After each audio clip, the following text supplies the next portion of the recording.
Chapter 27. The final call in a few minutes, I'd be boarding the biggest plane I had ever seen. But I wasn't thinking about the sky. I was thinking about the voice I might never hear again. The airport was loud. Families talking, crying, hugging. Announcements echoing from the ceiling. My brothers were pointing at the plane through the glass like it was some kind of miracle. But for me, it didn't feel like a miracle. It felt like a countdown. The 9th of July, 2009. The date that would change everything. The day I would leave the only world I had known. Maybe leave someone behind who still didn't know how much she meant to me. So before we were called to the gate, I did something I wasn't sure I had the strength to do. I stepped away, found a quiet corner, and pulled out the small, borrowed phone that had barely any credit left. I dialed her number.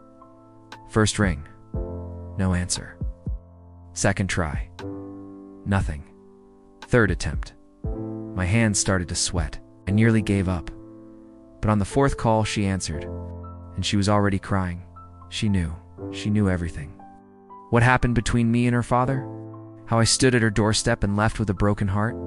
And she knew I was flying out. Right now. In minutes. We didn't waste time, she said. I love you. I told her I love you too. And if you're not married when I return, I swear I will find you. I will come back. She didn't say goodbye.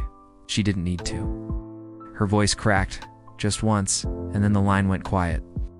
I put the phone back in my pocket like it held a part of my soul, and I walked toward the gate into a future full of uncertainty, but with a single promise burning inside me. Stay tuned for chapter 28 because some love stories don't end at goodbye. They begin again when you least expect it. That was the last phone call I ever made in Jordan, but her voice still travels with me. Follow this journey, because what comes after this flight isn't freedom. It's the fight to build a life worthy of the promise I made.